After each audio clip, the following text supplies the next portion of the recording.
राज्यपाल श्रीमान आर.एन. रवि जी, केंद्र में मेरे सहयोगी शांतनु ठाकुर जी, सुकांता मजूमदार जी, पश्चिम बंगाल के नेता विपक्ष शुभेंदु अधिकारी जी, संसद में मेरे साथी शौमिक भट्टाचार्य जी, अन्य जनप्रतिनिधिगण, देवी और सज्जनों, आज कोलकाता की धरती से पश्चिम बंगाल और पूर्वी भारत के विकास का नया अध्याय लिखा जा रहा है।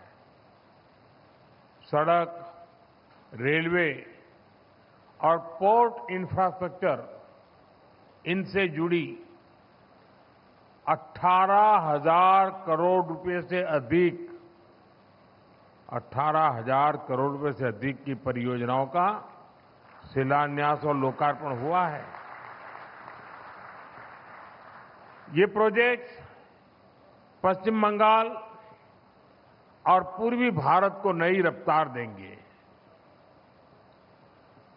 इनसे व्यापार और उद्योग को बढ़ावा मिलेगा, लाखों लोगों का जीवन आसान होगा,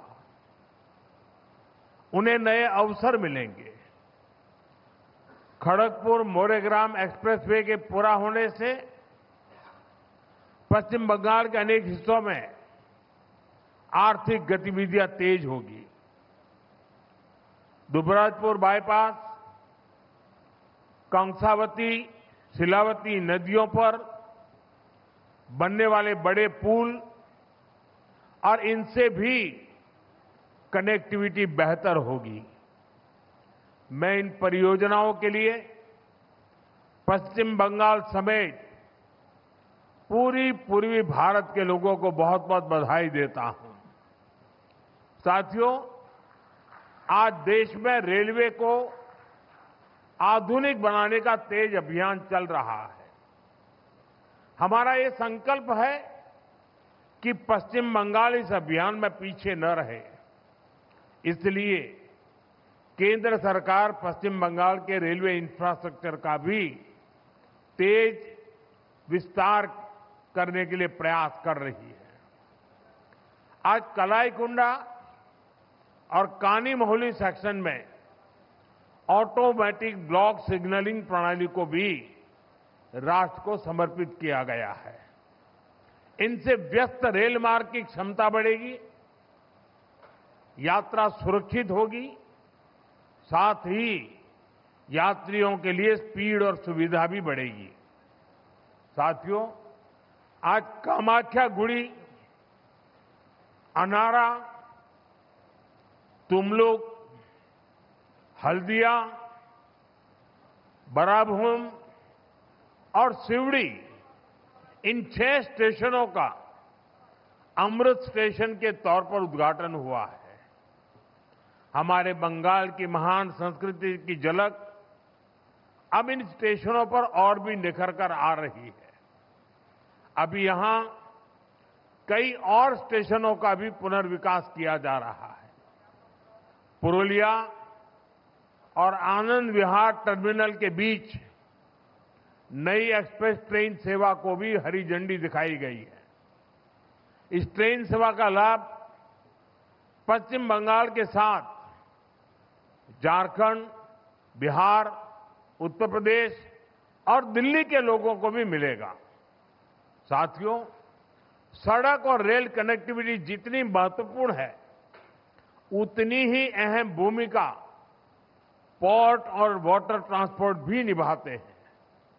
दशकों तक पूर्वी भारत के इस सामर्थ्य की बड़ी उपेक्षा हुई है, लेकिन आज वाटरवेज, व्यापार और औद्योगिक प्रगति के नए रास्ते खोल रहे हैं। इसी दिशा में आज पोर्ट इंफ्रास्ट्रक्चर से जुड़ी अहम परियोजनाओं का शिलान्यास और लोकार्पण हुआ। कोलकाता और हल्दिया जैसे बंदरगाह लंबे समय से पूर्वी भारत के व्यापार के प्रमुख केंद्र रहे हैं। हल्दिया डॉक कॉम्प्लेक्स, इसका मशीनीकरण हो रहा है। इससे कार्गो ऑपरेशन और तेज होगा, बंदरगाह की क्षमता बढ़ेगी और व्यापार के लिए नई सुविधाएं तैयार होगी। कोलकाता डॉक सिस्टम में बास्कुल ब्रिज का रिनोवेशन भी किया जा रहा है। खिदिरपुर डॉक में कार्गो हैंडलिंग क्षमता बढ़ाने पर भी हमारा जोर है। इन सभी परियोजनाओं से पूर्वी भारत का लॉजिस्टिक सिस्टम और मजबूत होगा। साथियों, सड़क, रेल और पोर्ट से जुड़ी नई नई परियोजनाएं ये पश्चिम बंगाल के आधुनिक भविष्य के लिए नया रास्ता खोल रही है। इसका फायदा किसान, व्यापारी, उद्यमी, स्टूडेंट, हर किसी को मिलेगा। पर्यटन जैसे सेक्टर्स में भी नए अवसर पैदा होंगे। स्थानीय उद्योग और सेवाओं को गति मिलेगी। हमारा संकल्प है, बंगाल ने हमेशा जिस तरह भारत को दिशा दिखाई है, बंगाल एक बार फिर विकसित बंगाल बनकर उस गौरव को हासिल करे। मुझे पूरा विश्वास है, मजबूत कनेक्टिविटी और आधुनिक इंफ्रास्ट्रक्चर ये विकसित बंगाल की बुनियाद बनेंगे। इसी कामना के साथ मैं एक बार फिर आप सभी को इन विकास परियोजनाओं के लिए बहुत बहुत बधाई देता हूं। अब ये सरकारी कार्यक्रम पूरा होते ही मैं जरा खुले मैदान में जाऊंगा। वहां पूरा बंगाल आज इकट्ठा हुआ। मुझे पूरे बंगाल के दर्शन होने वाले हैं और बहुत महत्वपूर्ण विषयों की चर्चा बंगाल की जनता जनार्दन के बीच में करूंगा। इस कार्यक्रम में इतना काफी है। बहुत बहुत धन्यवाद, बहुत बहुत शुभकामनाएं।